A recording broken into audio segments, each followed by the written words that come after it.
Zöhrəcan, rəqəmlərin sənin üçün bir önəmi varmı? Həyatda hər şeyin önəmi olduğu kimi rəqəmlərin də önəmi var. Xüsusən də rəqəmlərin insanların taleyinə, numerologiya deyilən bir şey var da, ona çox böyük təsiri var. Ona görə mən belə fikirləşirəm ki, yəqin ki, bu sual təsadüfi deyil. Ona görə də mən düşünürəm ki, əlbəttə ki var, əlbəttə ki var. Onların uzlaşması, onların nə bilim o riyazi anlamı və s. və ilaxır. Yəni bu mən Yəni mən diletantam bu məsələlərdə, amma prinsip etibarı ilə əgər söhbət rəqəmdən və insana dəxli olan o yaşından söhbət gedirsə, sözsüz ki var. Amma adam da var ki, deyir ki, mənim üçün rəqəmlər sadəcə bir rəqəm rolunu oynayır. Yəni mənim Yox, elə deyil, yaş elə isə deyil. yaşın Həyatda gəlməsi. hər şeyin çox dərin anlamı olduğu kimi, bunun da çox dərin anlamı var. Özünün insan taleyinə təsiri var. Oturursan, pul sayırsan, gün sayırsan, tarix sayırsan, bunların hamısı necə ola bilər ki, onların heç birinin əhəmiyyəti olmasın? Bəzi Hər şey saymaqla başlayır. Necə ola bilər ki, onun əhəmiyyəti olmasın? Bəzi Var. insanlar var ki, məsələn, deyəndə ki, sual verəndə, məsələn, deyir ki, mən bu illərin ömrümün müəyyən hissəsi var ki, onu doya-doya yaşamışam. Amma müəyyən hissəsi var ki, onu sadəcə yola vermişəm. Səndə də olubmu, həyatının bütün yaşları doya-doya yaşamısan, yoxsa belə yola verdiyin illər də olub? Bilirsin, mən ümumiyyətlə təbiət etibarı ilə ümumiyyətlə həyatda hər şeyə ciddi yanaşan adamam. Kənardan bəlkə də biraz daha çox deyib gülən, yəni həyatını yaşayan bir adam kimi bəlkə təsir bağışlayırsam da, amma mənim üçün hər şey ciddidir. Və heç vaxt elə olmayıb ki, sadəcə mən əhəmiyyət verməyim günlərimə, həyatıma, münasibətlərimə. Elə bir şey olmayıb. Yox, mən hər şeyə ciddi yanaşmışam və yaşadığım hər günə, hər saniyəyə görə də Allahıma çox minnətdaram. Elə bir şey olmayıb ki, mən o günlər, o saatlar mənim üçün əhəmiyyətsiz olsun. Hər gün bir dərsdir. Bəziləri də deyir ki, məsələn, silib atmaq istədiyim illər var ömrümdən. Xeyr, yoxdur elə bir şey. Onlar mənimdir, mən onları yaşamışam, mən onlardan dərs almışam, mən onlardan məzmun almışam. Yəni ağrısı ilə, acısı ilə, Bəli, onlar hamısı şirinliyi ilə mənimdir. bütün illəri. Bəli, bəli, çox haqlısınız. Əzabı ilə də, sevinci ilə də, göz yaşı ilə də.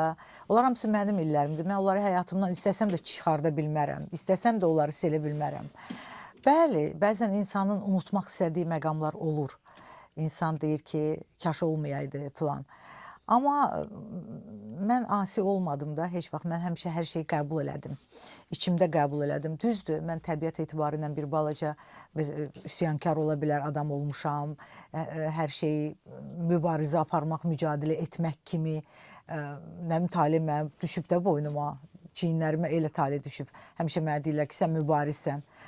Amma mən onlardan da razıyam.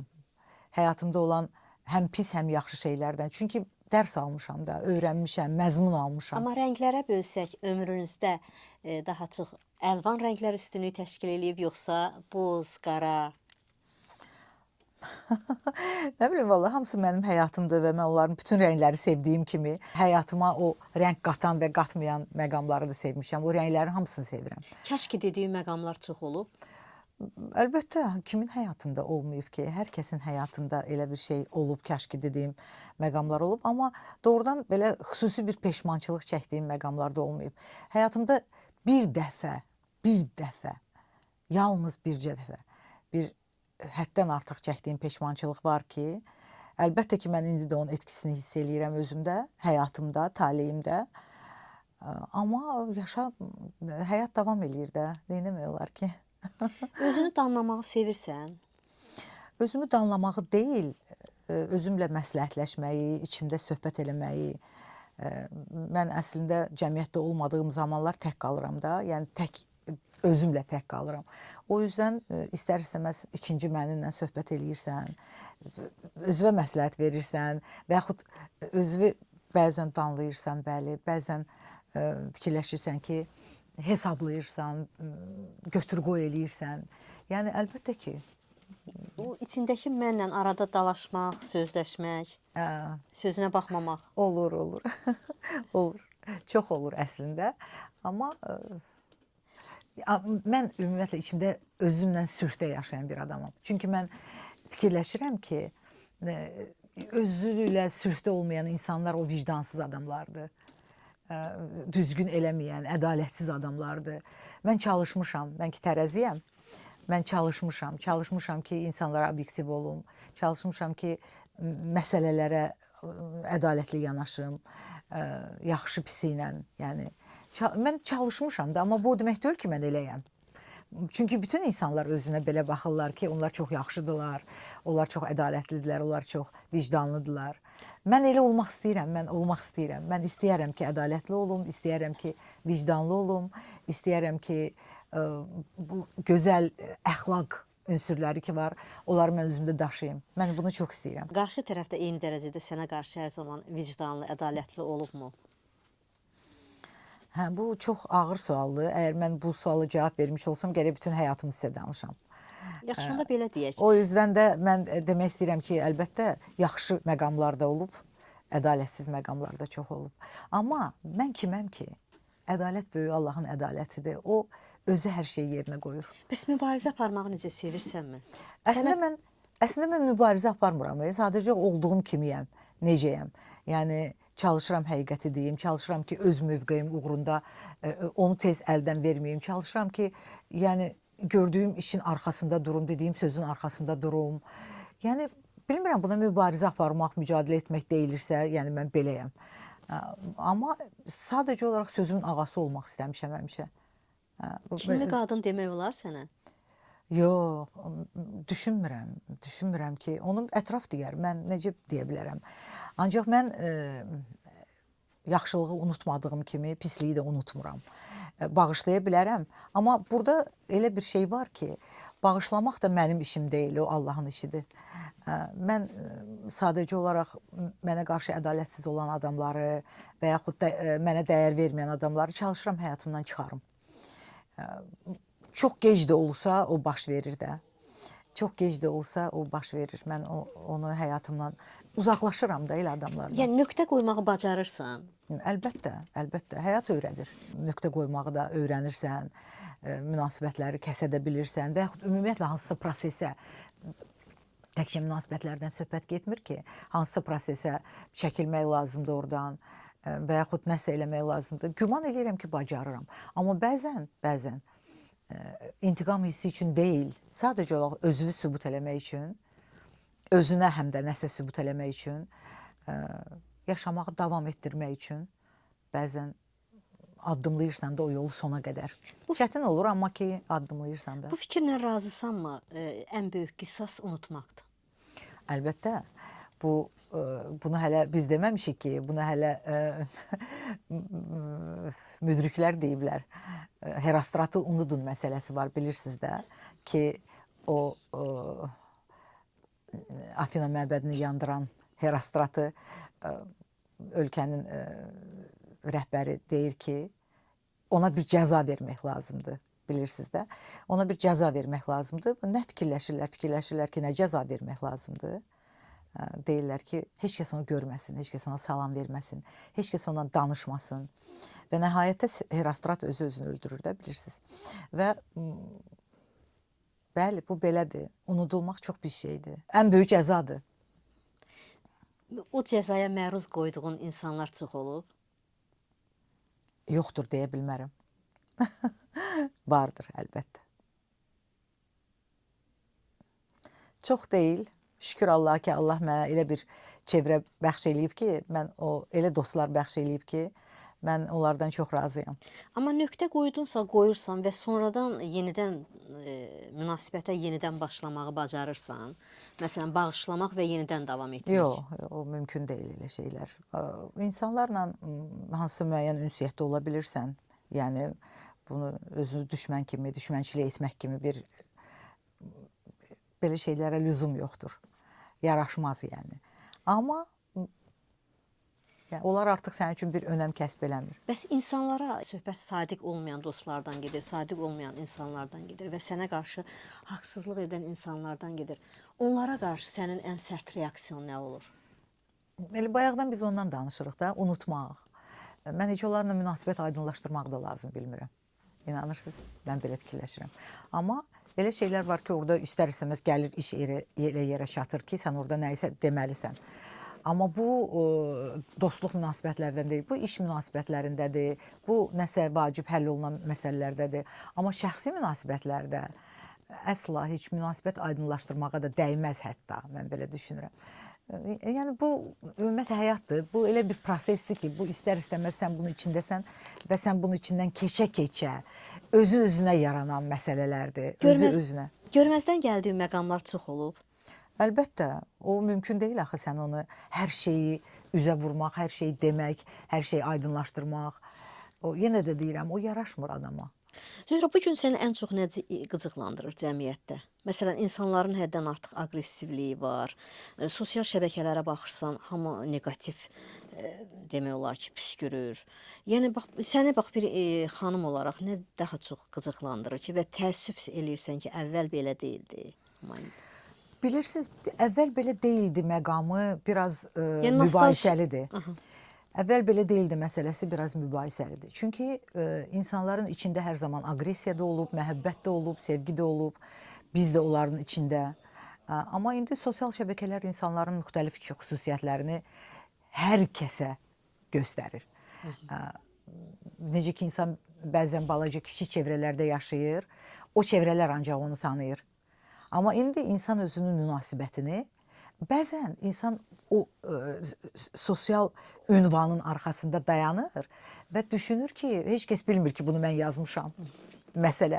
Ancaq insanlar izləyir, baxır, görür və səni deyir Facebook, yəni sifət. Sənin özünün mənəvi siman orada özünü çox gözəl göstərir. Mən belə düşünürəm. Mən də içi daxil hər kəsin komment, şərhlər yazanda və ya hansısa bir münasibətə və yaxud məlum düşmənə ağılla, faktla və s. və yaxud kiməsə, mən şəxsən sosial şəbəkədə atmacı atmaq kimi bir yaraşmaz bir şeyin əleyhinəyəm, məsəl üçün. Heç vaxt bunu etməmişəm, etmərəm, amma düşünürəm ki, sosial şəbəkə insanı tanımaq üçün, müəyyən ünsiyyətdə olduğun adamları tanımaq üçün də müəyyən bir vasitədir. Bu da bir üsuldur, bu da bir üslubdur. Olubmu ki, məsələn, həyatda başqa cür tanımısan, amma sosial şəbəkədə onu bir başqa tanıyandan sonra demirsən ki, ay aman, bunu mən indiyə qədər tanımamışammış. Sosial şəbəkəyə də çox etibar eləmək olmaz da. Ən azından əgər sən həyatda o ilə qarşılaşacaqsansa, onda ən son qərarı vermək olar. Sosial şəbəkələrdən sual verirsiniz. Mənim üçün, məsəl üçün, sosial şəbəkə həm də özümün peşəkarlığımı ifadə etmək üçün nəsə bir müstəvidir. Mən belə, biraz belə yanaşıram sosial şəbəkəyə. Çünki doğrudan da indi artıq sosial şəbəkə jurnalistikanın bir növünə çevrilib də müəyyən mənada. Və iş də belə gətirib ki, ömrü boyu mən mədəniyyət sahəsində işlədiyim üçün bu mənim üçün daha asandır. Və mən belə fikirləşirəm ki, orada biz daha uğurlu ola bilərdik.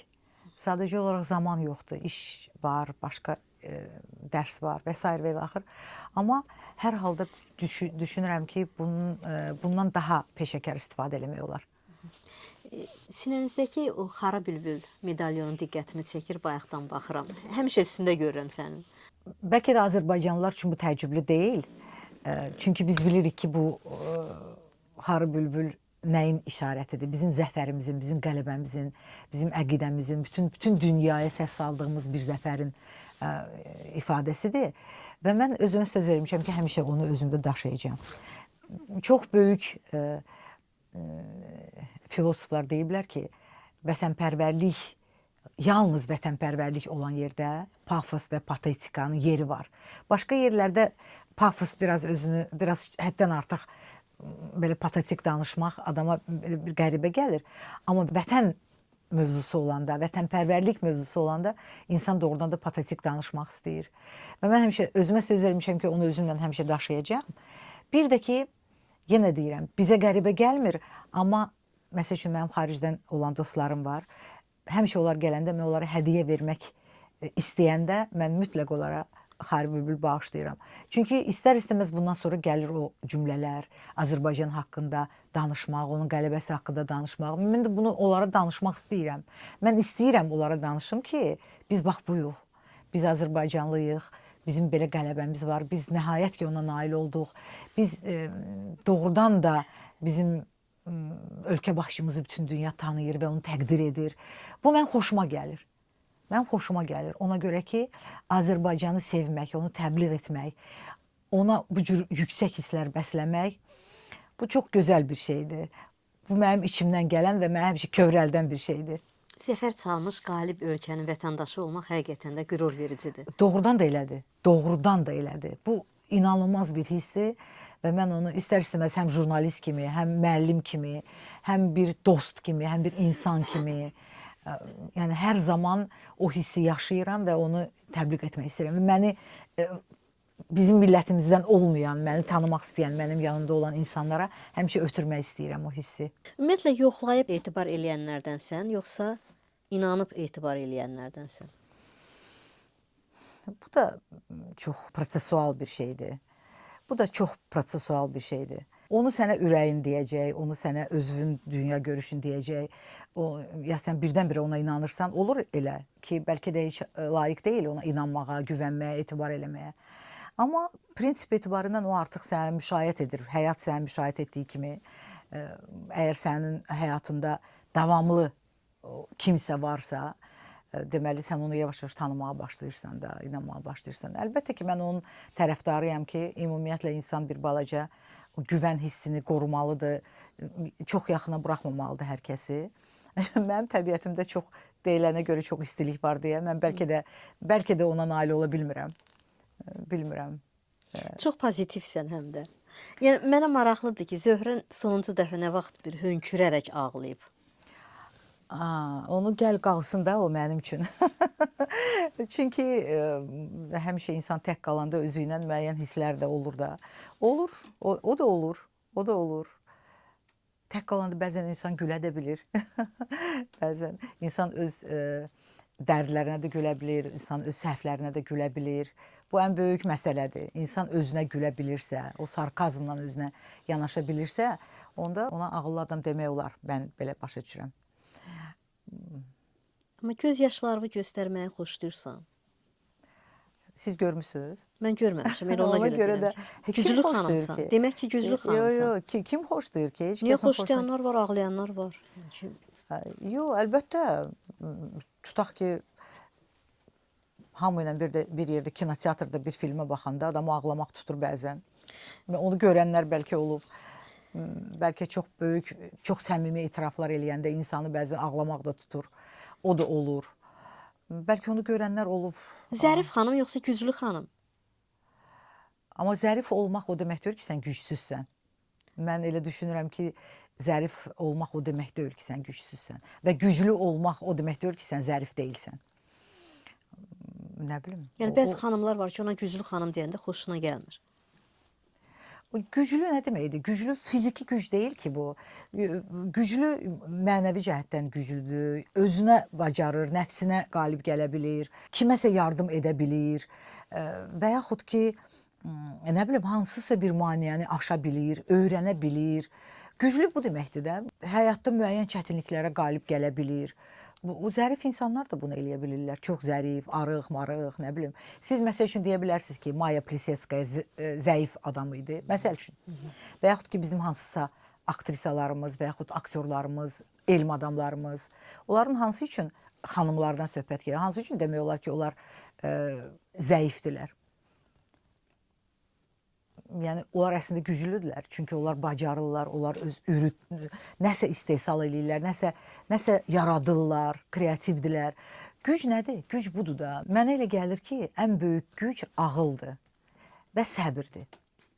Məsəl üçün, mənim inancım odur ki, insanın səbir etsə əgər, açılmayan qapılar heç vaxt olmaz. Səbir çox böyük gücdür, çox böyük qüvvədir. Bəzən deyirlər ki, gözəl xanımların taliyi daşlı kəsəkli olur. Bütün xanımların taliyi daşlı kəsəklidir. Bilmərəm, gözəl siz nəyə deyirsiniz? Gözəl, insan bəzən o qədər zahirən çox gözəl olur ki, amma ağzını açanda ondan heç danışmaq istəmirsən. Bunlar hamısı adi şeylərdir, çoxdan sübut olunmuş şeylərdir. Yəni, bəzən də elə qadın olur ki, görürsən ki, o qədər də zahirən gözəl deyil, amma ağzını açıb danışanda onun intellekti, onun zərafəti, onun ağlı, hər şey yəni səni cəzb eləyir, cazibəsi Amma var. gözəllik bu qədər rol oynamasaydı, bütün qadınlar bu dəqiqə gəncindən tutmuş yaşlısına qədər hamı özlərini dəyişməyə, gözəl görünməyə çalışırlar. Yəni söhbət plastik əməliyyatlardan gedir, estetik əməliyyatlardan gedir. Bilirsiniz, mən belə fikirləşirəm ki, hər kəsin öz işidir. Hər kəs öz zahirini necə görmək istəyirsə, əlbəttə ki, təbii gözəllik çox gözəl bir şeydir. Təbii gözəllik çox gözəl şeydir. Amma kimin yoxdursa, əgər zahirən fikirləşirsə, özünü narazıdırsa, hansısa bir kompleksi varsa, onu nəsə hansısa bir metodla, bir üsulla korrektə eləmək istəyirsə və bu mümkünsə və bu çox eybəcər deyilsə, yəni eybəcərliyə gətirib çıxarmırsa, onda bu çox normaldır. Hər kəsin kənardan özünə bir baxışı var. Əgər onu qane eləyirsə, elədiyi, o da o özü bilər. İçində özünə sülh yaradırsa, o da özünün işidir. Mən məsəl üçün, bax indi deyirsiniz, mənim məsəl üçün heç xoşum gəlmir ki, sosial şəbəkələrdə bu məsələni müzakirə eləyirlər. Hansısa bir qadının şəklini qoyurlar. O qadın da bir evin anasıdır, bir qadındır, bir işin sahibidir, bir insandır, bir şəxsiyyətdir. Sən onu tanıyırsan və yaxud tanımırsan, sən onun şəklini ora qoyursan və onunla başlayırsan sarkazm keçməyə, lağa qoymağa. Bu, məsəl üçün, mənə elə gəlir ki, bu mədəni adama layiq olan bir şey deyil. Mədəni cəmiyyətə layiq olan bir şey deyil. Nə qədər o eybəcər görünmüş olsa belə, o sənin işin deyil. Heç kəsin işi deyil. Yəni xüsusən kişilər daha çox qeybət eləməyə başlayıblar. Sosial şəbəkələrin özündə baxırsan ki, kişilər qeybət eləyir. Yəni ki, biraz yəqin sən də rastlaşmısan. Buna yanaşman necədir? Əvvəllərdə mi bu qədər görəsən kişilər Kimin qeybət? xoşuna gələr ki bu? Heç bir nə bir qadının, nə də bir ləyaqətli kişinin, nə ümumiyyətlə ləyaqətli bir insanın bu cür hərəkətlər xoşuna gəlməz. Mən düşünürəm ki, əlbəttə ki, bu ləyaqətsiz bir şeydir. Götürüb bir başqasının qadınını müzakirə eləmək və yaxud da heç kəsin qadını deyil, elə belə bir qadını müzakirə eləmək. İstənilən bir qadın, istənilən bir qadın. Onun məhkəməsi var, onun hər şeyi var. Onu götürər, ona elə cəza verdirər ki, heç düzdür. Əlbəttə ki, biz istəyərdik ki, bizim qadınlarımız özünə daha çox hörmət eləsinlər. Əlbəttə ki, biz istəyərdik ki, bizim cəmiyyətimizdə neqativ hallar olmasın. Təbii gözəllik olsun, ədəb olsun, mədəniyyət olsun. Hər kəs özünü kübar, mədəni aparsın, oxusun, kitab oxusun. Bütün fəsadlar bilirsiniz nədən törənir? Kitab oxumamaqdan, mütaliə etməməkdən. Yəni insanlar zahirinə daha çox takılır ki, daha çox gözəl görünüm, amma düşünmür ki, bir içərimi də gözəlləşdirim. İndi bilirsiniz, tendensiya odur da, indi belə bir tendensiya. Düşünmürəm ki, bizim ətrafımızda məsəl üçün elə adamlar çox azdır, mənim ətrafımda. O da insan özünə uyğun insanları özünə cəlb eləyir də, ətrafına. Hansı adamlarla oturub durursa, mənim şəxsən ətrafımda intellektual adamlar çoxdur. Amma ümumi götürəndə kitab oxuyan da azdır bu gün, teatra gedən də azdır, kinoya gedən də azdır. Yəni bunu etiraf eləyək də. İndi sənin çevrəndə ola bilər, amma bunlar çoxluq təşkil eləmir. Bu, bilirsiniz, təhsil məsələləri gərək çox yüksəyə qalxsın. Çox təhsildir, evdəki tərbiyə üsullarıdır. Bunu hər kəs bilir, bunlar aksiomadır. Mən bunu deməklə yeni bir şey kəşf eləmirəm. Hər kəs bunu bilir. Hər kəs bilir ki, biraz təhsil, biraz mədəniyyət, biraz görgüsüzlük, yəni biraz cəmiyyətə çıxmamaq, daim oturub bir məkanda. Məkan deyəndə mən ümumiyyətlə müəyyən bir müstəvini nəzərdə tuturam, təkcə evi və yaxud ümumiyyətlə bir mədəni çevrəni nəzərdə tuturam. O, orada qısılıb qalmasa, biraz dünya görüşü geniş olsa, dünya görüşü çox böyük məsələdir. Bəzən görürsən ki, çox da böyük təhsili olmayan insanlar var, amma gözəl dünya görüşü var. Böyük akademiklər də, adlarını indi bilməm, çəksəm də, çəkməsəm də çox adamlar, ədəbiyyat adamları deyirlər ki, intelligent olmaq nə deməkdir? Intelligent olmaq savadla deyil. Bəzən elə kənd adamları var ki, onlar məsəl üçün 5 dənə professor adı olan, 5 dənə elmi dərəcəsi olan insandan daha mədənidir, daha qanacaqlıdır. Bilirsiniz, iki dənə anlayış var da, bir alınma mədəniyyət var mənim nəzərimdə. Bir də var qanacaq. O qanacaq o mentalitetdir. Yəni sənin içində xalqının daşıdığı o gözəl keyfiyyətləri sən daşıyırsan, qanacaqdır. Mən belə başa düşürəm yəni.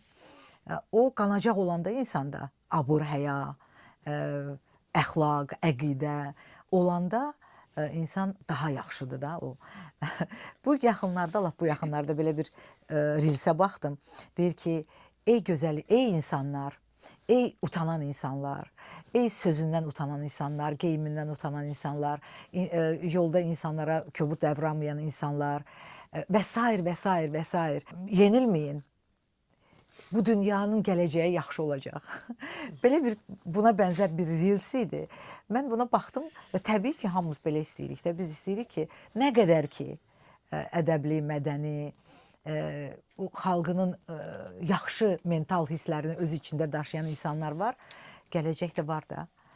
Zöhrə, çox işlərin var. Eyni zamanda xanımsan, gözəl xanımsan, eyni zamanda müəlliməsən. Yəni bir neçə işlərin var da. Yəni bütün bu işləri necə çatdırırsan?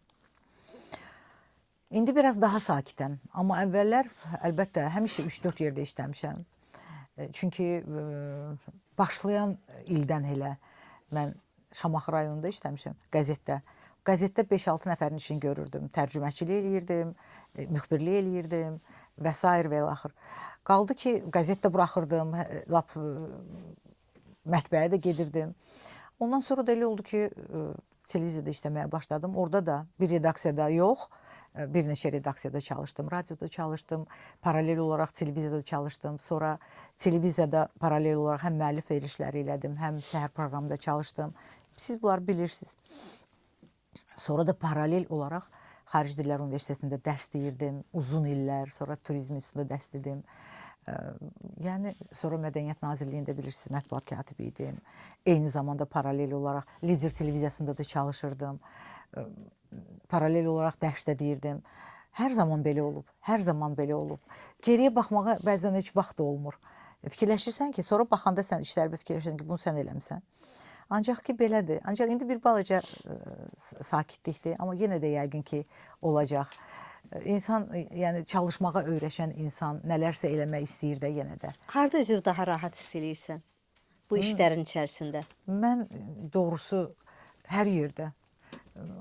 Əgər mən o işi bacarıramsa, öhdəsindən gəlirəmsə, mən orada özümü rahat hiss eləyirəm. Gücü nədən alırsan Zöhrə? Yəni bu qədər energetik xanımsan, maşallah. Yəni nədən alırsan bu gücü, enerjini? Əvvəla bu Allahın verdiyi xarakterdir. Mən belə başa düşürəm. İkincisi də ki, mənim ailəm hiss eləyirəm ki, məni sevir. Mən çox Allahıma çox minnətdaram ki, mən məhz o ailədə dünyaya gəlmişəm. Atamın, anamın, Qulamsen müəllimin, Sona xanımın ailəsində dünyaya gəlmişəm. Hansı ki, məşhur professorlar olub? Mənim atam Azərbaycan-Özbək ədəbi əlaqələr mövzusunda çalışan ilk alim olub, demək olar ki. Və bu yaxınlarda mən getdim, Özbəkistanda onun kitabını çap elədik. Onun kitabını deyərkən, yəni monoqrafiyasını Azərbaycan və Özbək dillərində. Bu çox maraqlı bir iş oldu mənim üçün, yeni təcrübə oldu mənim üçün. Və mənim atam doğrudan da hələ öz sağlığında öz monoqrafiyasını çap eləyə bilməmişdi. Amma biz ailəsi olaraq onu etdik və çox da böyük rezonansa səbəb oldu elmi çevrələrdə. Qaldı ki, yəni indi də mən fikirləşirəm ki, atamla bağlı bir dənə kitab hazırlayıram. Hazırlayırıq deyim, qoy, bütün ailəmiz iştirak eləyir bu şeydə.